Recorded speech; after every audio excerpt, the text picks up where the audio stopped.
اعوذ باللہ من الشیطان الرجیم بسم اللہ الرحمن الرحیم. ہم نے موسیٰ علیہ السلام کو وحی بھیجی کہ راتوں رات میرے بندوں کو لے کر نکل جاؤ، تمہارا پیچھا کیا جائے گا.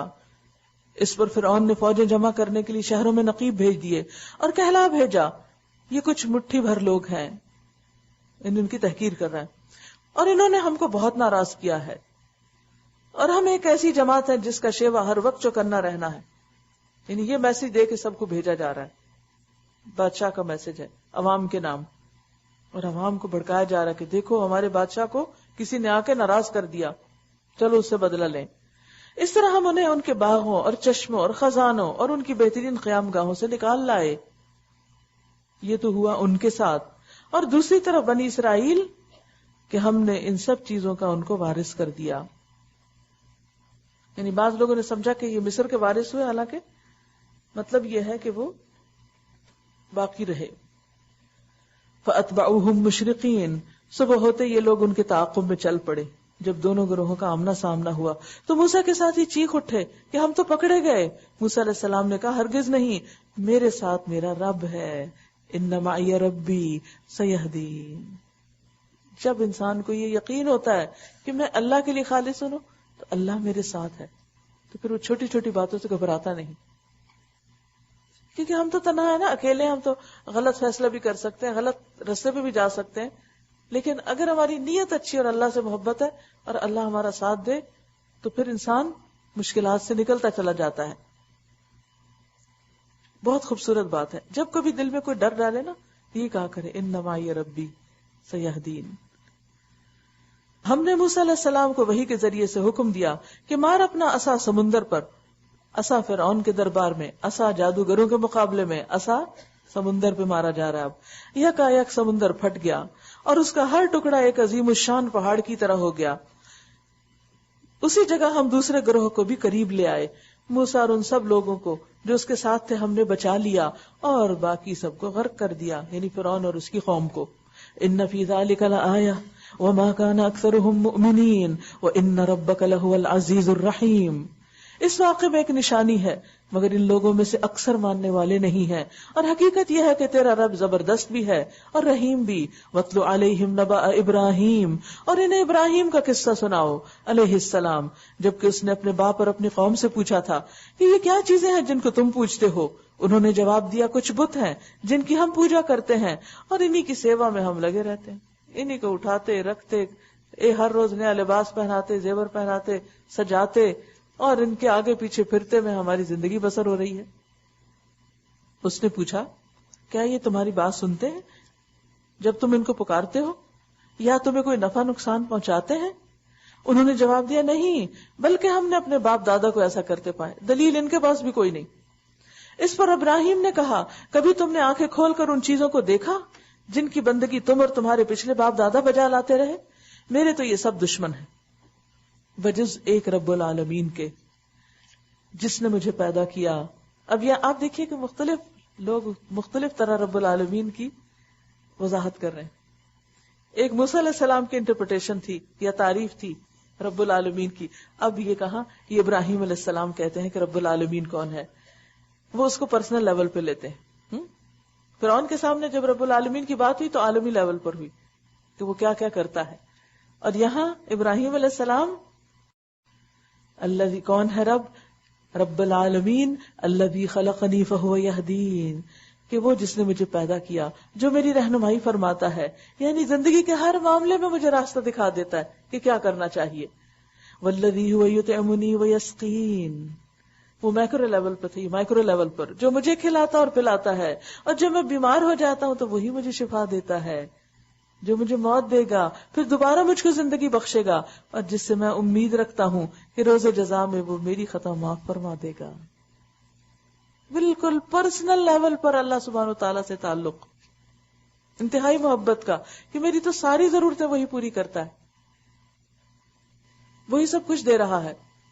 اور پھر دعا کرتے ہیں رب ہب لی حکما والحقنی بالصالحین، اے میرے رب مجھے حکم عطا کر اور نیکوں کے ساتھ ملا.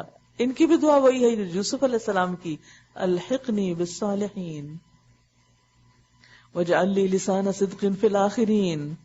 اور بعد کے آنے والوں میں مجھ کو سچی ناموری عطا کر، یعنی بعد میں آنے والے میرا ذکر خیر سے کریں، کیونکہ بعد والوں میں ہمارے آثار باقی رہتے ہیں. اس لیے نہیں کہ میری شہرت ہو، یہ نہیں ہے ان کا مقصد، مطلب یہ کہ میں اپنے اچھے آثار چھوڑ کے جاؤں، لوگ مجھے اللہ کے فرما بردار کی حیثیت سے جانے. ہم سب کو بھی اپنی بعد کی زندگی کی فکر ہونی چاہیے کہ جب ہم جائیں گے تو ہمارے کیا امپریشن رہ جائیں گے، مرنے کے بعد کیا آثار باقی رہیں گے، لوگ ہمیں کس نام سے یاد کریں گے، کون تھا وہ. دیکھیے جو جس لیول پہ کام کرتا ہے اسی لیول پہ اس کو لوگ یاد کرتے ہیں. اگر آپ گھر والوں کی خدمت کر رہے ہیں تو گھر والوں کی نظر میں آپ کا ایک مقام ہوتا ہے، ہماری اماں ایسی ہیں، ہماری بیٹی ایسی ہیں، ہماری بہن ایسی ہیں، وغیرہ وغیرہ. انسان ان کا تذکرہ کرتا رہتا ہے، وہ مر جائے تب بھی ان کا انہی الفاظ میں. تو آپ اپنے بزرگوں کو کن الفاظ میں یاد کرتے، کس خاص خصوصیت، جو ان کی خاص خوبی ہوتی، جس کے وہ ایکسپرٹ ہوتے ہیں، جس کے وہ اسپیشلسٹ ہوتے ہیں. سوچئے آپ کس چیز کے اسپیشلسٹ ہیں، آپ مرنے کے بعد کس نام سے جانا چاہتے ہیں. وَاجْعَلْ لِي مِن وَرَثَةِ جَنَّةِ النَّعِيمِ، اور مجھے جنت نعیم کے وارثوں میں شامل فرما، اور میرے باپ کو معاف کر دے کہ بے شک وہ گمراہ لوگوں میں سے ہے، اور مجھے اس دن رسوا نہ کر جبکہ لوگ زندہ کر کے اٹھائے جائیں گے، جبکہ نہ مال کوئی فائدہ دے گا نہ اولاد. یوم لا ينفع مال ولا بنون الا من اتى الله بقلب سلیم، بجز اس کے کہ کوئی شخص قلب سلیم لیے ہوئے اللہ کے حضور حاضر ہو. اس دن کوئی چیز فائدہ نہ دے گی مگر سلامت دل، سلامت دل جس میں اللہ ہے، اللہ کی محبت ہے، جس میں کوئی اور شریک نہیں، سب سے بڑھ کر اس کی محبت. ہماری توجہ زیادہ کس پہ ہوتی ہے؟ مال و بنون، جبکہ اللہ کے ہاں کیا چاہیے؟ قلب سلیم. کس پہ زیادہ ورک کرنے کی ضرورت ہے؟ جس کی قیامت کے دن ویلیو ہوگی، جو دیکھا جائے گا. یہ نہیں دیکھا جائے گا کتنا مال تھا، کتنی پراپرٹی تھی، کتنا بینک بیلنس تھا. نہ یہ دیکھا جائے گا تمہارے بچے کن کن ڈگریوں کو لے کے کہاں تک پہنچے. یہ دیکھا جائے گا تم نے اپنی اصلاح کی کیا فکر کی، دل میں کتنے بغض، میل کچیل، حسد، نفرت، شرک، بدعت، کیا کیا کیا تھا. تو بات یہ ہے کہ دل کو اپنی اصل حالت پر لانا ہے. وَأُزْلِفَتِ الْجَنَّةُ لِلْمُتَّقِينَ، جنت متقین کے قریب لے آئی جائے گی. آپ دیکھیے کہ یہ کہا جاتا ہے کہ متقین جنت میں جائیں گے، کہا کہ جنت آ جائے گی. کتنا بڑا آنر ہے. اور دوزخ بہکے ہوئے لوگوں کے سامنے کھول دی جائے گی اور ان سے پوچھا جائے گا کہ اب کہاں ہے وہ جن کی تم خدا کو چھوڑ کر عبادت کرتے تھے؟ کیا وہ تمہاری کچھ مدد کر رہے ہیں یا خود اپنا بچاؤ کر سکتے ہیں؟ پھر وہ معبود اور یہ بہکے ہوئے لوگ اور ابلیس کے لشکر سب کے سب اس میں اوپر تلے دھکیل دیے جائیں گے. کہیں رش ہو تو ذرا سوچے کیسا دل گھبراتا ہے. وہاں یہ سب آپس میں جھگڑیں گے اور یہ بہکے ہوئے لوگ اپنے معبودوں سے کہیں گے کہ خدا کی قسم ہم تو سری گمراہی میں مبتلا تھے جبکہ تم کو رب العالمین کی برابری کا درجہ دے رہے تھے، اور وہ مجرم لوگ ہی تھے جنہوں نے ہم کو اس گمراہی میں ڈالا تھا. اب نہ ہمارا کوئی سفارشی ہے اور نہ کوئی جگری دوست، ولا صدیق حمیم. کاش ہمیں ایک دفعہ پھر پلٹنے کا موقع مل جائے تو ہم مومن ہو جائیں. ان فی ذلک لآیہ وما کان اکثرهم مؤمنین وان ربک لہو العزیز الرحیم. یقیناً اس میں ایک بڑی نشانی ہے مگر ان میں سے اکثر لوگ ایمان لانے والے نہیں، اور حقیقت یہ ہے کہ تیرا رب زبردست بھی ہے اور رحیم بھی. کذبت قوم نوح المرسلین، قوم نوح نے رسولوں کو جھٹلایا. ایک رسول کا جھٹلانا سب کو جھٹلانے کے برابر ہے. یاد کرو جب کہ ان کے بھائی نوح نے ان سے کہا تھا کیا تم ڈرتے نہیں ہو؟ میں تمہارے لیے ایک امانت دار رسول ہوں، لہٰذا تم اللہ سے ڈرو اور میری اطاعت کرو. میں اس کام پر تم سے کسی اجر کا طالب نہیں ہوں، میرا اجر تو رب العالمین کے ذمہ ہے. نوٹ کیجئے گا کہ سورت میں بار بار رب العالمین کا ذکر آ رہا ہے. بس تم اللہ سے ڈرو اور بے کھٹ کے میری اطاعت کرو. انہوں نے جواب دیا کیا ہم تجھے مان لیں حالانکہ تیری پیروی رذیل ترین لوگوں نے اختیار کی ہے، یعنی معاشرے کے سوسائٹی کے گھٹیا لوگ ہیں جو تیرے ساتھی ہیں. نوح علیہ السلام نے کہا میں کیا جانوں کہ ان کے عمل کیسے ہیں، ان کا حساب تو میرے رب کے ذمہ ہے. کاش تم کچھ شعور سے کام لو، میرا یہ کام نہیں کہ جو ایمان لائیں ان کو میں دھتکار دوں، میں تو بس ایک صاف صاف متنبع کر دینے والا آدمی ہوں. انہوں نے کہا اے نوح اگر تو باز نہ آیا تو پھٹکارے ہوئے لوگوں میں شامل ہو کر رہے گا. نوح علیہ السلام نے دعا کی رب ان قومی کذبون، اے میرے رب میری قوم نے مجھے جھٹلا دیا. فافتح بینی و بینہم فتحا ونجنی ومن معی من المؤمنین، اب میرے اور ان کے درمیان دو ٹوک فیصلہ کر دے اور مجھے اور جو مومن میرے ساتھ ہیں ان کو نجات دے. وَأَنْجَيْنَاهُ وَمَن مَّعَهُ فِي الْفُلْكِ الْمَشْحُونِ. آخر کار ہم نے اس کو اور اس کے ساتھیوں کو ایک بھری ہوئی کشتی میں بچا لیا اور اس کے بعد باقی لوگوں کو غرق کر دیا. إِنَّ فِي ذَلِكَ لَآيَةً وَمَا كَانَ أَكْثَرُهُم مُؤْمِنِينَ وَإِنَّ رَبَّكَ لَهُوَ الْعَزِيزُ الرَّحِيمُ. كَذَّبَتْ عَادٌ الْمُرْسَلِينَ. عاد نے رسولوں کو جھٹلایا. یاد کرو جب کہ ان کے بھائی ہود نے ان سے کہا تھا کیا تم ڈرتے نہیں، میں تمہارے لیے ایک امانت دار رسول ہوں، لہٰذا تم اللہ سے ڈرو اور میری اطاعت کرو، میں اس کام پر تم سے کسی اجر کا طالب نہیں، میرا اجر تو رب العالمین کے ذمہ ہے. پھر رب العالمین اور اجر کی بات. پیغمبر سیلف لیسلی کام کرتے ہیں انسانیت کی خدمت اور بھلائی کا. یہ تمہارا کیا حال ہے کہ ہر اونچے مقام پر ایک لا حاصل ایک یادگار عمارت بنا ڈالتے ہو. فن تعمیر کی بہت شوقین تھی یہ قوم اور دنیا میں اپنے نشان باقی چھوڑنا چاہتی تھی کہ ہم ایسے کام کریں کہ رہتی دنیا تک یاد رہے.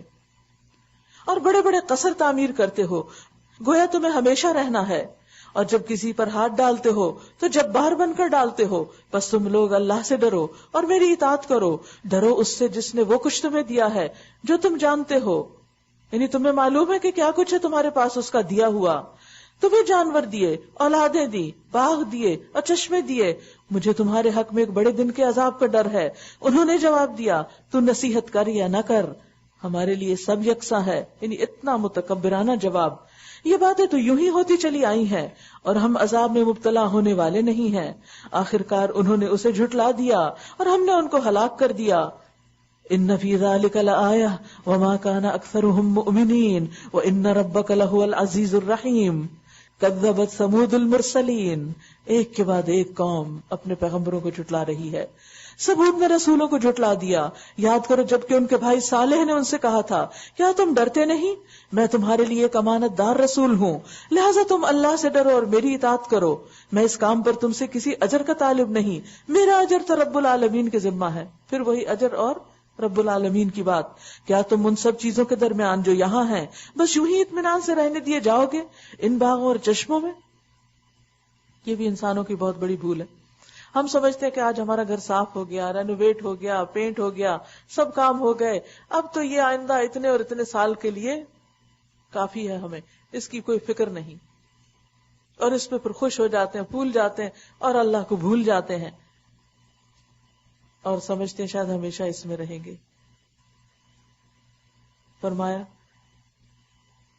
کہ کیا تم یوں ہی یہاں امن سے چھوڑ دیے جاؤ گے ان باغوں اور چشموں میں، ان کھیتوں اور نخلستانوں میں جن کے خوشے رس بھرے ہیں. تم پہاڑ کھود کھود کر فخریاں عمارتیں ان میں بناتے ہو. اللہ سے ڈرو اور میری اطاعت کرو. قوم سمود کی عمارتیں جو ہیں وہ کافی مشہور ہیں. اب تو بہت کلرڈ اچھی اچھی تصویریں آپ کو ملے گی. اس قوم کے پاس ایسی ٹیکنالوجی تھی کہ پہاڑ کو کھود کھود کر اس کے اندر بیوٹیفل ہومز بناتے اور اسی کے اندر یہ پھر رہتے بھی تھے. یعنی امیزنگ فن تھا. آج بھی اگر آپ دیکھیں کہ پہاڑ کو اس طرح تراشنا، اور بعض تصویریں تو اتنی اسموتھ ہے اور ان کے اندر ایسے ایسے ڈیزائن بنے ہیں کہ عقل حیران ہوتی. تو کہا کہ میری اطاعت کرو، ان بے لگام لوگوں کی اطاعت نہ کرو جو زمین میں فساد برپا کرتے ہیں اور کوئی اصلاح نہیں کرتے.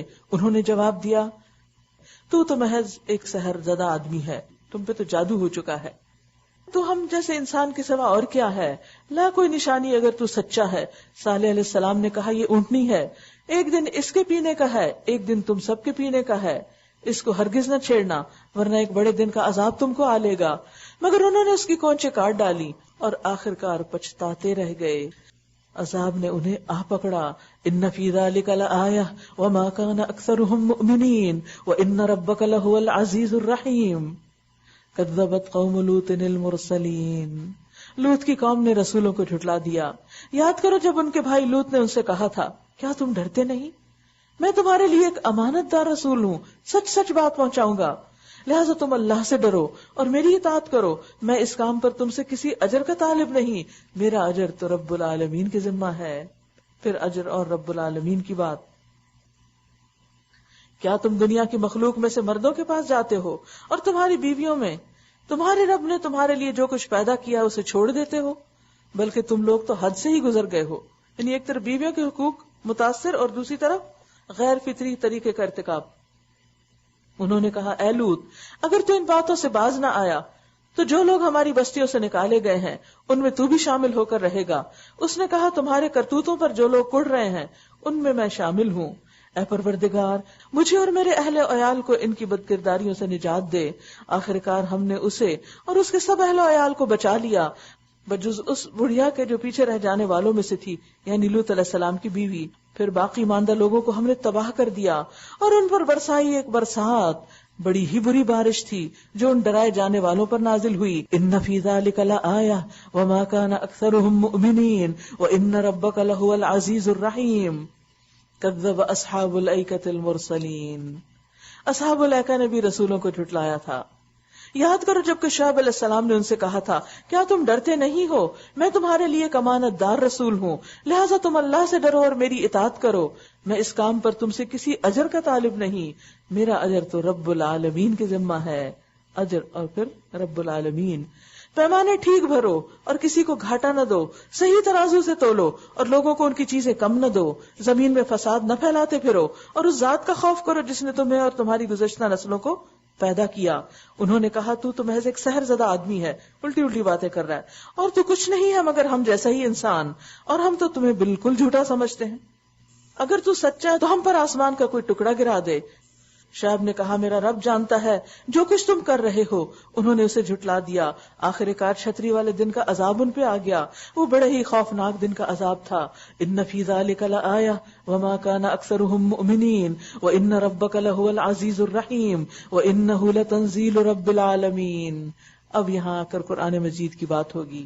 یہ رب العالمین کی نازل کردہ ہے، اس کو اللہ نے اتارا ہے. قرآن کیا ہے؟ اللہ کا کلام. حدیث میں آتا ہے انکم لا ترجعون الی اللہ بشیء افضل مما خرج منہ یعنی القرآن. بے شک تم نہیں لوٹتے اللہ کی طرف کسی بھی چیز کے ساتھ اس سے بہتر جو اسی سے نکلی، یعنی قرآن. یعنی اللہ کے سامنے جو بھی تم نیکیاں کرتے ہو، اچھے کام کرتے ہو، ان سب میں سے بہترین کام کیا ہے؟ خیرکم من تعلم القرآن علمہ. کیونکہ یہ اللہ کا کلام ہے، اللہ سے نکلا ہے. یعنی دس اے ورڈ آف گاڈ جسے کہتے ہیں، اللہ کی بات. یہ اللہ کی کریشن نہیں، اتنی زبردست چیز ہے. وَإِنَّهُ لَتَنزِيلُ رَبِّ الْعَالَمِينَ نَزَلَ بِهِ الرُّوحُ الْأَمِينُ. روح الامین اس کو لے کر اترے ہیں. عَلَى قَلْبِكَ لِتَكُونَ مِنَ الْمُنذِرِينَ. کس لیے اتارا گیا ہے یہ قرآن؟ آپ کے دل پر، تاکہ آپ منذرین میں شامل ہو جائے، لوگوں کو ڈرائیں، خبردار کریں. بِلِسَانٍ عَرَبِيٍّ مُبِينٍ. یہ قرآن صاف صاف عربی زبان میں ہے.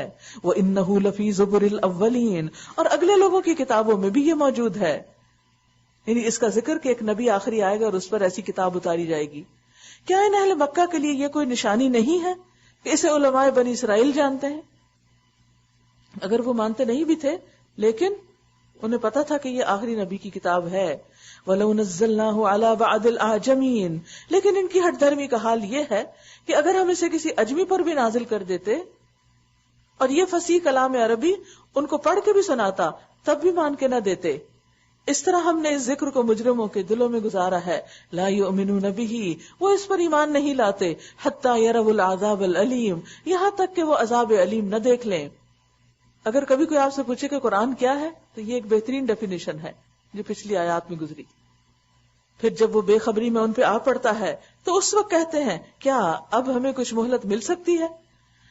تو کیا یہ لوگ ہمارے عذاب کے لیے جلدی مچا رہے ہیں؟ تم نے کچھ اور کیا. اگر ہم انہیں برسوں تک عیش کرنے کی مہلت بھی دے دیں اور پھر وہی چیز ان پر آ جائے جس سے انہیں ڈرایا جا رہا ہے تو وہ سامان عزیز جو ان کو ملا ہوا ہے ان کے کس کام آئے گا؟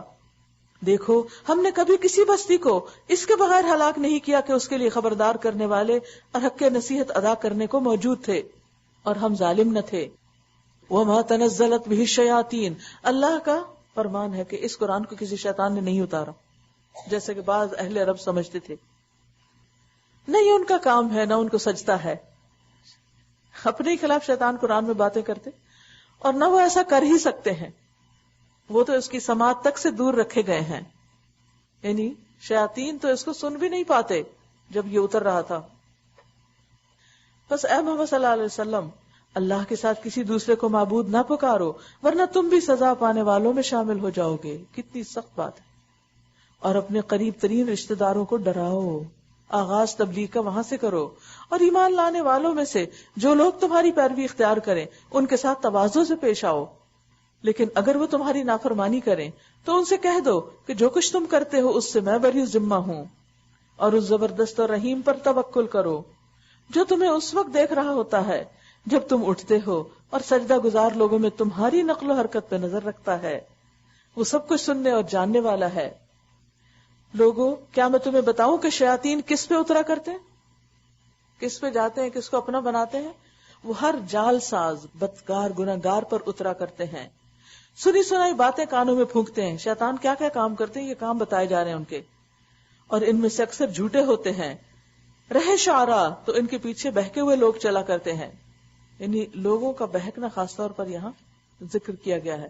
وَالشُّعَرَاءُ يَتَّبِعُهُمُ الْغَاوُونَ, شعراء کے پیچھے بہکے ہوئے لوگ چلتے ہیں, یعنی ان کی اپنی زندگی میں کوئی گول اور مقصد نہیں ہوتا. کیا تم دیکھتے نہیں ہو کہ وہ ہر وادی میں بھٹکتے ہیں اور ایسی باتیں کہتے ہیں جو کرتے نہیں ہیں, بجز ان لوگوں کے جو ایمان لائے اور جنہوں نے نیک عمل کیے اور اللہ کو کثرت سے یاد کیا. وَذَكَرُوا اللَّهَ كَثِيرًا, اور جب ان پہ ظلم کیا گیا تو صرف بدلہ لے لیا. اور ظلم کرنے والوں کو عنقریب معلوم ہو جائے گا کہ ان کا انجام کیا ہوتا ہے. حدیث میں آتا ہے کہ ظلم کرنے سے بچو, اس لیے کہ ظلم قیامت کے دن اندھیروں کا باعث ہوگا, انسان کو کچھ نظر نہیں آئے گا. سورۃ النمل, یہ نمل نہیں ہے نمل ہے, میم ساکن. بسم اللہ الرحمن الرحیم. سورۃ النمل. طاسین تلک آیات القرآن و کتاب مبین. طاسین, یہ آیات ہیں قرآن اور کتاب مبین کی, ہدایت اور بشارت ان ایمان لانے والوں کے لیے جو نماز قائم کرتے اور زکوٰۃ دیتے ہیں, اور پھر وہ ایسے لوگ ہیں جو آخرت پر پورا یقین رکھتے ہیں. گویا کتاب کس کو ہدایت دیتی ہے, کس کے لیے خوشخبریاں ہیں اس میں؟ نماز ادا کرنے والوں کے لیے, زکوٰۃ دینے والوں کے لیے, آخرت پر یقین رکھنے والوں کے لیے. کیونکہ یقین رکھیں گے آخرت پر تو پھر اس دن کی کامیابی کے لیے کام بھی کریں گے, کوشش بھی کریں گے. ان الذین لا یؤمنون بالآخرۃ زینا لهم اعمالهم فہم یعمہون. حقیقت یہ ہے کہ جو لوگ آخرت کو نہیں مانتے ان کے لیے ہم نے ان کے کرتوتوں کو خوشنما بنا دیا ہے, اور یہ بھٹکتے چلے جا رہے ہیں. وہ اپنے کاموں کو بڑا ہی اچھا سمجھتے ہیں. سوچئے کچھ لوگ ہیں اس دنیا میں جو آخرت کو مانتے ہی نہیں, یا آخرت کو بالکل بھول کر سارا وقت دنیا کے کاموں میں لگے رہتے, محنت کرتے, کوشش کرتے. ان کوششوں کے پھل آتے ہیں اور دنیا میں ترقی کے اعلیٰ معیار پہ پہنچ جاتے ہیں, بہت کچھ بنا ڈالتے ہیں, لیکن آخرت کو نہیں مانتے. اب جو کچھ انہوں نے بنایا ہوتا ہے, جو انہوں نے پڑھا ہوتا ہے, لکھا ہوتا ہے, جو کچھ دنیا میں تعمیرات انہوں نے کی ہوتی ہیں یا جو ایجادات کی ہوتی, ان کو دیکھ دیکھ کر وہ خوش ہوتے ہیں کہ ہمارے لگائے ہوئے پودے بہت بڑے ہو گئے. لیکن آخرت میں ان چیزوں کا کوئی بھی فائدہ نہ ہوگا, کیونکہ یہ آخرت کو بھول کر دنیا میں بنائی گئی تھی سب کچھ. ان چیزوں کو ان کی نگاہیں بہت خوبصورت دیکھتی ہیں اور ان کو کچھ سمجھ نہیں آتا کہ ان کا انجام کیا ہونے والا ہے. اب دیکھیے کہ جب بھی کوئی بڑی عمارت گرتی ہے, آپ کبھی کسی بڑی عمارت کے پاس سے گزرے جب وہ بن رہی ہو اور جو کچھ اس کے اندر بن رہا ہوتا ہے, آپ سب ان چیزوں کا مشاہدہ کرتے ہیں. بعض کی خوبصورتی اور اس کا آرکیٹیکٹ دیکھ کے عقل حیران ہوتی, بعض کی بلندی پہ انسان مروب ہو جاتا ہے. لیکن ایسی عمارتوں کو آپ نے گرتے ہوئے بھی دیکھا یا سنا کہ جب وہ گرتی ہے تو کیا نظر آتا ہے؟ کیا؟ دھول, دھواں, گرد. یہی معنی ہے کہ ہم ان کے اعمال کو کیا بنا دیں گے؟ گرد بنا دیں گے. آج جن چیزوں کو انسان خوبصورت دیکھتا ہے اور جن میں بھولا ہوا ہے, خدا کو بھول کر جن چیزوں کے اندر کھویا ہوا ہے کل ان کی کوئی ویلیو نہ ہوگی. اس کا یہ مطلب نہیں کہ دنیا میں انسان کوئی کام نہ کرے اور صرف اللہ اللہ کرے. کام کرتے ہوئے بھی اللہ اللہ ہو سکتی ہے. کام کرے مگر آخرت کو بھول کر نہیں. اسی طرح بعض لوگ شیطان کے بہکاوے میں آ کے غلط کام کرتے ہیں, انتہائی حرام کام. مثلا حرام دوستیاں, حرام تعلقات. شیطان ان کو کتنا خوبصورت بناتا ہے, کتنا اٹریکٹیو, کہ دل ہر وقت اسی میں منہمک مگن. لیکن اگر اس کے اوپر سے وہ پردہ ہٹ جائے نا کبھی, کہ اس کی حقیقت دکھائے اللہ انسان کو دنیا میں, تو انسان اپنے اس عمل سے انتہائی نفرت کرے. اسی لیے قیامت کے دن انسان اپنے ایسے برے کاموں کو دیکھ کے کہے گا کاش میرے اور اس کے درمیان مشرق و مغرب کا فاصلہ ہوتا. امدم بعیدا, دور, یہ چیزیں مجھ سے دور ہو جاتی, میں انہیں دیکھوں نہیں, دیکھنا بھی نہ چاہے گا انسان. جن چیزوں کا آج وہ بہت حسین دیکھتا ہے اور جن کے بارے میں سوچ کے وہ مسکرا پڑتا تنہائی میں بھی, لیکن آخرت میں ان چیزوں کا کوئی فائدہ نہ ہوگا. اولئک الذین لہم سوء العذاب, یہ وہ لوگ ہیں جن کے لیے بری سزا ہے اور آخرت میں یہی سب سے زیادہ خسارے میں رہنے والے ہیں. اور اے محمد صلی اللہ علیہ وسلم, بلا شبہ تم یہ قرآن ایک حکیم و علیم ہستی کی طرف سے پا رہے ہو. یعنی یہ قرآن کو معمولی کتاب نہیں, جس نے بھیجا ہے وہ علم والا بھی ہے, وہ حکمت والا بھی ہے. انہیں اس وقت کا قصہ سناؤ جب موسیٰ نے اپنے گھر والوں سے کہا کہ مجھے ایک آگ سی نظر آئی ہے, میں ابھی یا تو وہاں سے کوئی خبر لے کر آتا ہوں یا کوئی انگارہ چن لاتا ہوں تاکہ تم لوگ گرم ہو سکو. وہاں جو پہنچا تو ندا آئی کہ مبارک ہے وہ جو اس آگ میں ہے اور جو اس کے ماحول میں ہے, پاک ہے اللہ سب جہاں والوں کا پروردگار. اے موسیٰ, یہ میں ہوں اللہ زبردست اور دانا, اور پھینک تو ذرا اپنی لاٹھی. جو ہی کہ موسیٰ علیہ السلام نے دیکھا لاٹھی سانپ کی طرح بل کھا رہی ہے تو پیٹ پھیر کر بھاگا اور پیچھے مڑ کر بھی نہ دیکھا. اے موسیٰ, ڈرو نہیں, میرے حضور رسول ڈرا نہیں کرتے الا یہ کہ کسی نے قصور کیا ہو, پھر اگر برائی کے بعد اس نے بھلائی سے اپنے فعل کو بدل لیا تو میں معاف کرنے والا مہربان ہوں. اور ذرا اپنا ہاتھ اپنے گریبان میں تو ڈالو, چمکتا ہوا نکلے گا بغیر کسی تکلیف کے. یہ 2 نشانیاں 9 نشانیوں میں سے ہیں فرعون اور اس کی قوم کی طرف جانے کے لیے. وہ بڑے بد کردار لوگ ہیں, قومن فاسقین. مگر جب ہماری کھلی کھلی نشانیاں ان لوگوں کے سامنے آئیں تو انہوں نے کہا کہ یہ تو کھلا جادو ہے. انہوں نے سراسر ظلم اور غرور کی راہ سے ان نشانیوں کا انکار کیا, حالانکہ دل ان کے قائل ہو چکے تھے. اب دیکھ لو کہ ان مفسدوں کا انجام کیسا ہوا. کیا ہوا تھا؟ سمندر میں ڈوب گئے تھے. وَلَقَدْ آتَيْنَا دَاوُودَ وَسُلَيْمَانَ عِلْمًا, داؤد اور سلیمان علیہ السلام کو ہم نے علم عطا کیا تھا. یعنی ایک طرف فرعون ہے جس کے پاس دنیا کا علم تھا, اور دوسری طرف یہ انبیاء ہیں جو بادشاہ بھی تھے اور دنیا کا علم بھی رکھتے تھے. فرعون نے ناشکری کی, ان دونوں نے کیا کیا؟ وقال الحمد للہ الذی فضلنا علی کثیر من عباده المؤمنین, شکر ہے اس خدا کا جس نے ہم کو اپنے بہت سے مومن بندوں پر فضیلت عطا کی. وورث سلیمان داود, اور داود کا وارث سلیمان ہوا علیہم السلام. اور اس نے کہا لوگوں ہمیں پرندوں کی بولیاں سکھائی گئی ہیں. امیزنگ, یعنی یہ کسی انسان کے پاس صلاحیت ہے نہیں. بہت سے لوگ امیٹیٹ کر لیتے ہیں چڑیا طوطے وغیرہ کی بولی کو, لیکن سمجھتے نہیں کہ وہ کیا کہہ رہے ہیں. اور ہمیں ہر طرح کی چیزیں دی گئی ہیں, ہر نعمت ہے ہمارے پاس, بے شک یہ اللہ کا نمایاں فضل ہے. سلیمان علیہ السلام کے لیے جن اور انسانوں اور پرندوں کے لشکر جمع کیے گئے تھے. اتنی بڑی آرمیز تھی ان کی, اور وہ پورے ضبط میں, کنٹرول میں, ڈسپلن میں رکھے جاتے.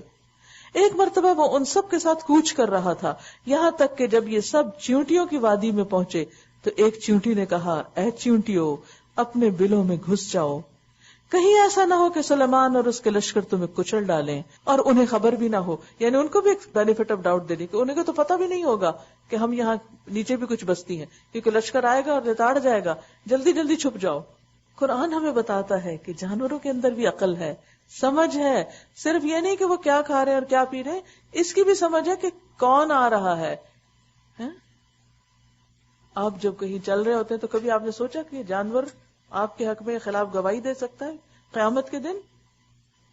اور جب آپ اچھا سلوک کرتے ہیں تب بھی اور برا سلوک کرتے ہیں تو ہو سکتا ہے آپس میں آپ کی برائیاں بھی کرتے ہوں. اور جو نماز کے وقت نماز نہیں پڑھتے جب حرم کے اوپر پرندے وغیرہ اڑ رہے ہوتے ہیں تو میں سوچتی ہوں کہ یہ کیا گواہی دیں گے کہ یہ نیچے مخلوق کیا کر رہی. اور جہاں کہیں بھی مسجدیں ہوتی ہیں وہاں آس پاس پرندے بھی ہوتے ہوں گے اور وہ دیکھتے ہوں گے کچھ تو اندر چلے گئے اور یہ کچھ باہر ہی پھرے جائیں گے. کس قدر نافرمان ہے. کیا گواہی ہوگی ان کی قیامت کے دن انسانوں کے حق میں. اگر یہ قرآن نہ بتاتا تو ہمیں یقین نہ آتا کہ چیونٹی بھی بولتی ہے اور چیونٹی کی بھی باتیں. اور اگر آپ چیونٹی کے بارے میں پڑھیں تو حیرت انگیز انکشافات ہو چکے ہیں کہ انسانوں کے بعد چیونٹیاں جو انتہائی ڈسپلن کے ساتھ اپنی کالونیاں بنا کے رہتی ہیں اور زبردست قسم کے مینجمنٹ اور ڈسپلن ہے. جیسے شہد کی مکھیوں میں ہے کہ ان کی ایک کوئین ہوتی ہے اور باقی سب ورکرز ہوتے ہیں، اسی طرح چیونٹیوں کے اندر بھی ان کی ہیرارکی ہے. فَتَبَسَّمَ ضَاحِكًا مِّن قَوْلِهَا، سلیمان اس کی بات پر مسکراتے ہوئے ہنس پڑا. ان کو بھی سمجھ آ گئی کہ چیونٹی نے کیا کہا. امیزنگ. اور بولا رب اوزعنی ان اشکر نعمتک التی انعمت علی وعلی والدی وان اعمل صالحا ترضاه وادخلنی برحمتک فی عبادک الصالحین. اے میرے رب مجھے قابو میں رکھ کہ میں تیرے اس احسان کا شکر ادا کرتا رہوں جو تو نے مجھ پر اور میرے والدین پر کیا، اور ایسا نیک کام کروں، ایسا نیک کام کہ جو تجھے پسند آ جائے. آپ دیکھیے جب ہم نیک کام کرتے ہیں کوئی کیا فکریں ہوتی ہیں، اس کو پسند آ جائے، اس کو پسند آ جائے، یہاں نمبر لگ جائے، وہاں حاضری لگ جائے. نہیں، سب سے بڑھ کر اللہ کی نظر میں کوالٹی تو جبھی آئے گی.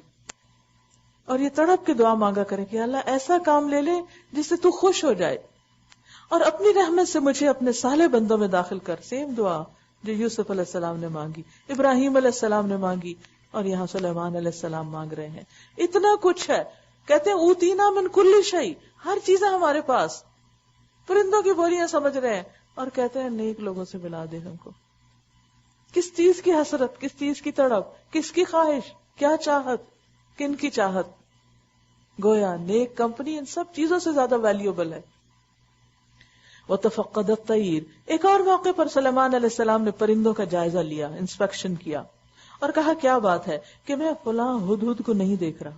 اللہ تعالیٰ فرماتا ہے ہم نے ان کو علم دیا، یہ دیکھیے ان کا علم. ہدہد بھی ایبسنٹ ہے تو پتہ چل گیا، حالانکہ ہدہد تو ایک ہی جیسی شکلیں ہوتی ہیں. وہ جگہ سپاٹ خالی ہوگا نا. کہا کہ وہ کہاں ہے، کیا وہ کہیں غائب ہو گیا؟ میں اسے سخت سزا دوں گا یا ذبح کر دوں گا، ورنہ اسے میرے سامنے معقول وجہ پیش کرنی ہوگی. کسی بھی ڈیوٹی سے ایبسنٹ ہونا بہت بڑا جرم ہے، اور جب اس ڈیوٹی سے ایبسنٹ ہونا جس میں ہمارے ساتھ بہت سے لوگ اور بھی بندھے ہوئے ہوں. اسی لیے سلیمان علیہ السلام کو انتہائی غصہ آیا تھا. فَمَكَثَ غَيْرَ بَعِيدٍ، کچھ زیادہ دیر نہ گزری تھی کہ اس نے آ کر کہا میں نے وہ معلومات حاصل کی ہیں جو آپ کے علم میں نہیں. یعنی وہ اپنا عذر پیش کر رہا ہے کہ میں کچھ معلومات لے کر آ رہا ہوں. یعنی گویا وہ بھی مشن پر تھا، وہ بھی بہانہ بنا کے گھر آرام نہیں کر رہا تھا، کہیں اپنے گھونسلے میں بیٹھ کے چہک نہیں رہا تھا. کہیں کہنے لگا میں سبا کے متعلق یقینی اطلاع لے کر آیا ہوں. کسی ایک مہم پہ گیا ہوا تھا، دعویٰ کے کام میں گیا ہوا تھا. میں نے وہاں ایک عورت دیکھی جو اس کی حکمران ہے، اس کو ہر طرح کا سر و سامان بخشا گیا. اللہ اکبر. پرندوں سے بھی ڈرنا چاہیے. کیا کیا دیکھ رہے ہیں ہمیں، کیا کیا کرتے ہیں. ہم صرف لوگوں سے ڈرتے ہیں. وہ جا کے سارا جائزہ لے کے آ کے خبر بھی دے رہا ہے. سبحان اللہ. میں نے وہاں ایک عورت دیکھی جو اس قوم کی حکمران ہے، اس کو ہر طرح کا سر و سامان بخشا گیا اور اس کا تخت بڑا عظیم الشان ہے. میں نے دیکھا کہ وہ اور اس کی قوم اللہ کی بجائے سورج کے آگے سجدہ کرتی. کیونکہ پرندوں کے لیے تو بڑی حیران کن بات ہے نا، ان میں تو کوئی شرک ہے ہی نہیں، کسی مخلوق میں شرک نہیں سوائے انسان کے اور شیطانوں کے. شیطان نے ان کے اعمال ان کے لیے خوشنما بنا دی، اپنی دنیا بنا کے اس پہ پھولے بیٹھے ہیں اور انہیں شاہراہ سے روک دیا، سیدھے راستے سے. اسی وجہ سے وہ یہ سیدھا راستہ نہیں پاتے کہ اس خدا کو سجدہ کریں جو آسمانوں اور زمین کی پوشیدہ چیزیں نکالتا ہے اور وہ سب کچھ جانتا ہے، جسے تم لوگ چھپاتے اور ظاہر کرتے ہو. اللہ کہ جس کے سوا کوئی مستحق عبادت نہیں. هو رب العرش العظیم، جو عرش عظیم کا مالک ہے. سلیمان علیہ السلام نے کہا ابھی ہم دیکھے لیتے ہیں کہ تو نے سچ کہا یا جھوٹ بولنے والوں میں سے ہے. اس سے کیا سبق ملتا ہے کہ باتوں کی، خبروں کی تصدیق کرنی چاہیے. اس نے آ کر یہ جو باتیں کی تو سلیمان علیہ السلام کے اندر ظاہر ہے کہ ایک بات آئی ہوگی، غصہ آیا ہوگا کہ یہ لوگ شرک کرتے ہیں، سورج کو پوچھتے خدا کو چھوڑ کے جس نے سورج کو بنایا. لیکن انہوں نے کہا پہلے ہم تصدیق کریں گے، پھر دیکھیں گے ان کے ساتھ کیا معاملہ کرتے ہیں، میرا یہ خط لے جا اور اسے ان لوگوں کی طرف ڈال دے، پھر الگ ہٹ کر دیکھ کے وہ کیا رد عمل ظاہر کرتے ہیں۔ خط آ گیا، ان کے پاس پہنچ گیا۔ ملکہ بولی، اے اہل دربار، میری طرف ایک بڑا اہم خط پھینکا گیا ہے، وہ سلیمان کی جانب سے ہے، اللہ رحمان و رحیم کے نام سے شروع کیا گیا ہے۔ یعنی خاص طور پر اس نے نوٹس کیا کہ خط شروع کیسے ہوا، قابل ذکر بات۔ مضمون یہ ہے، اللہ تعالی علیہ واتونی مسلمین، اور بس میرے مقابلے میں سرکشی نہ کرو اور مسلم ہو کر میرے پاس حاضر ہو جائے۔ ہم بھی ایسے ہی خط لکھتے ہیں، اپنا مقصد ٹو دا پوائنٹ، سیدھا سیدھا، دیٹس اٹ، اللہ تعالی علیہ واتونی مسلمین۔ اور یہ ایک بہت بڑی خوبی ہوتی ہے، کم لفظوں میں زیادہ بات کہنا، اور اپنے مقصد اور مدعا کو تھوڑے الفاظ میں بیان کرنا کہ اگلے اس کو اہمیت دیں، پڑھ لیں۔ اگر اس میں پورے صفحے کا خط ہوتا، اپنی کہانیاں لکھی ہوتی، لمبی چوڑی باتیں، اور کہیں بیچ میں مقصد بھی ہوتا، تو کس کو سمجھ آتی کہ بھئی کیا مقصد ہے اس خط کا؟ وہ اس کو توجہ ہی نہ دیتے۔ اور آپ نے دیکھا ہوگا جو ای میلز لمبی ہوتی ہیں، کم از کم میں تو یہی کرتی ہوں، میں پہلے سائز دیکھتی ہوں کتنا ہے، اور اگر لمبی ہوتی کہتی ہوں بعد میں پڑھوں گی، ٹھہر کے آتی ہوں پھر پڑھوں۔ آفیشیل لیٹر کا بھی ایک پریسائز انداز ہونا چاہیے، اور اس کی پروفیشنل رائٹنگ انسان کو آنی چاہیے۔ مسلمز جو ہیں اس میں بہت پیچھے ہیں، اسی وجہ سے جب کمیونیکیشن سٹرانگ نہیں ہوتی نا، مسائل زیادہ ہوتے ہیں۔ ہم اصل مسئلے پہ دیر سے آتے ہیں اور غیر ضروری باتیں زیادہ کرتے ہیں، نتیجہ کیا ہوتا ہے؟ وہ مسئلہ ادھر ہی رہتا ہے، کیونکہ انرجی تو ادھر ادھر لگ گئی، فوکس نہیں ہوا، اسپاٹ لائٹ نہیں ہوا۔ قالت یا ایھا الملأ افتونی فی امری، خط سنا کر ملکہ نے کہا، اے سرداران قوم، میرے اس معاملے میں مجھے مشورہ دو۔ میں کسی معاملے کا فیصلہ تمہارے بغیر نہیں کرتی۔ کسی بھی کامیاب لیڈر کی علامت ہوتی ہے کہ وہ اپنے متعلقہ لوگوں کے مشورے سے کام کرتا ہے، اور یہ کی ٹو سکسیس ہے۔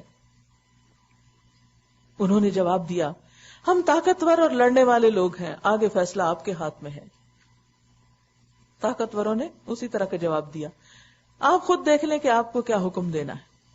ملکہ نے کہا، بادشاہ جب کسی ملک میں گھس آتے ہیں تو اسے خراب اور اس کے عزت والوں کو ذلیل کر دیتے ہیں، جنگ کوئی اچھی چیز نہیں، یہی کچھ وہ کیا کرتے ہیں۔ میں ان لوگوں کی طرف ایک ہدیہ بھیجتی ہوں، پھر دیکھتی ہوں کہ میرے ایلچی کیا جواب لے کر پلٹتے ہیں۔ جب وہ ملکہ کا سفیر سلیمان کے ہاں پہنچا تو اس نے کہا، کیا تم لوگ مال سے میری مدد کرنا چاہتے ہو؟ جو کچھ خدا نے مجھے دے رکھا ہے وہ اس سے بہت زیادہ ہے جو تمہیں دیا ہے، تمہارا ہدیہ تمہیں کو مبارک رہے۔ اے سفیر، واپس جا اپنے بھیجنے والوں کی طرف، ہم ان پر ایسے لشکر لے کر آئیں گے جن کا وہ مقابلہ نہ کر سکیں گے، اور ہم انہیں ایسی ذلت کے ساتھ وہاں سے نکالیں گے کہ وہ خوار ہو کر رہ جائیں گے۔ سلیمان علیہ السلام نے کہا، اے اہل دربار، تم میں سے کون اس کا تخت میرے پاس لاتا ہے قبل اس کے کہ وہ لوگ مطیع ہو کر میرے پاس حاضر ہوں؟ جنوں میں سے کبھی ہیکل نے عرض کیا، میں اسے حاضر کر دوں گا قبل اس کے کہ آپ اپنی جگہ سے اٹھے۔ میں اس کی طاقت رکھتا ہوں اور امانت دار ہوں۔ جس شخص کے پاس کتاب کا ایک علم تھا وہ بولا، میں آپ کی پلک جھپکنے سے پہلے صلاح دیتا ہوں۔ سینکڑوں میل دور سے تخت صرف آنکھ جھپکنے کی دیر میں، پہلے کی نسبت اس کے پاس زیادہ علم، فوق کل ذی علم علیم، اس کے پاس طاقت زیادہ، افریت۔ جو ہی کہ سلیمان نے وہ تخت اپنے پاس رکھا ہوا دیکھا، وہ پکار اٹھا، ھذا من فضل ربی، یہ میرے رب کا فضل ہے، یہ میرے رب کا فضل ہے، لیبلونی، کہ مجھے آزمائے۔ سوچئے کون سی نعمت پا کے ہم رو پڑے اور کہیں یہ میرے رب کا فضل ہے کہ میری آزمائش ہے اس میں۔ ہم بیٹوں کو دیکھ کے خوش ہوتے ہیں، سوچتے نہیں آزمائش ہے، مال کو دیکھ کے خوش ہوتے ہیں، سوچتے نہیں آزمائش ہے۔ ہر وہ نعمت جو ہم کو ملتی ہے وہ آزمائش ہے۔ کیا آزمائش؟ اشکر ام اکفر، کہ اس کا حق دیتا ہوں کہ نہیں، شکر گزار ہوں یا ناشکرا۔ ومن شکر فانما یشکر لنفسی، اور جو کوئی شکر کرتا ہے اس کا شکر اس کے اپنے ہی لیے مفید ہے، ورنہ کوئی ناشکری کرے تو میرا رب بے نیاز، اپنی ذات میں عزت والا ہے۔ سلیمان نے کہا، انجان طریقے سے اس کا تخت اس کے سامنے رکھ دو، دیکھیں وہ صحیح بات تک پہنچتی ہے یا ان لوگوں میں سے جو راہ راست نہیں پاتے۔ اب ملکہ آگے، سارا لاؤ لشکر دربار سب لوگ آگئے اور دیکھا تو آگے اس کا اپنا ہی تخت پڑا ہے۔ ملکہ جب حاضر ہوئی تو اس سے کہا گیا کہ کیا تیرا تخت ایسا ہی ہے؟ وہ کہنے لگی، یہ تو گویا وہی ہے، کیونکہ تھوڑا تبدیل کر دیا گیا تھا، ہم تو پہلے ہی جان گئے تھے اور ہم نے سر اطاعت جھکا دیا تھا۔ وَكُنَّا مُسْلِمِينَ. اور فطرت تو سب کی مسلمانی ہوتی ہے. اس کو ایمان لانے سے جس چیز نے روک رکھا تھا، بیریئر، رکاوٹ، وہ کیا تھی؟ وہ ان معبودوں کی عبادت جنہیں وہ اللہ کے سوا پوچھتی تھی، کیونکہ وہ ایک کافر قوم سے تھی. اس نے اسی میں آنکھ کھولی، وہ وہی کر رہی تھی. آج دنیا میں بہت سے لوگ کیوں کسی غلط طریقے پر ہیں؟ کیونکہ وہ اسی ماحول میں پیدا ہوئے، انہوں نے وہی دیکھا، ان کے لیے وہی دین ہے. کس کا فرض بنتا ہے کہ ان کو جا کے بتائے؟ کس کا فرض ہے یہ کہ ان کو جا کے بتائے کہ جو تم کر رہے ہو یہ نہیں کرنا، اصل کی طرف دیکھو؟ ہوتا یہ ہے کہ جب ہمارے سامنے اور چیزیں آ جاتی ہیں تو اصل چیز بھول جاتی ہے. ان کو ہٹانے کی دیر ہے کہ لوگوں کے سامنے حق واضح ہو جاتا ہے. اس سے کہا گیا کہ محل میں داخل ہو. اس نے جو دیکھا تو سمجھی کہ پانی کا حوض ہے، اور اترنے کے لیے اس نے اپنے پانچے اٹھا لیے. سلیمان نے کہا یہ شیشے کا چکنا فرش ہے. اب آپ دیکھیے کہ اللہ کی مخلوقات کیسی کیسی، کہاں پر چونٹی بات کر رہی ہے، کہاں ہدہد کام کر رہی ہے، کہاں جنات ایسے طاقتور کہ لمحے میں کام کر دیں، اور کہاں سلیمان علیہ السلام کا محل عالیشان کہ جس میں شیشے کا فرش اور اس کے نیچے فوارے پھوٹے ہوئے. آج بھی آپ دیکھیں کتنے لوگوں کو ایسی کوئی چیز میسر، لیکن اس کے باوجود کتنے ہمبل، کتنے شکر گزار، کوئی فخر نہیں، کوئی تکبر نہیں. اللہ تعالیٰ جس کو دنیا دیتا ہے تو اس کا مطلب نہیں کہ وہ برا انسان ہے. اصل بات یہ ہے کہ کسی بھی نعمت اور دولت اور مال کو پا کر ہم کرتے کیا ہے؟ اچھا گھر میں رہنا کوئی برائی نہیں ہے. اگر اللہ آپ کو حلال سے نعمتیں دیتا ہے تو کوئی قباحت کی بات نہیں، کوئی زہد اور تقوی کے خلاف نہیں. کیا چیز تقوی کے خلاف ہے؟ تکبر، اور ان چیزوں کو پا کر اکڑ بیٹھنا اور دوسروں کو حقیر سمجھنا اور ان کا حق نہ دینا ان کو. اس پر وہ پکار اٹھی، ربی انی ظلمت نفسی، میرے رب میں آج تک اپنے نفس پہ بڑا ظلم کرتی رہی، اور اب میں نے سلیمان کے ساتھ اللہ رب العالمین کی اطاعت قبول کر لی. وآخر دعوانا ان الحمد للہ رب العالمین. سبحانک اللہم وبحمدک، نشہد ان لا الہ الا انت، نستغفرک ونتوب الیک. السلام علیکم ورحمۃ اللہ وبرکاتہ.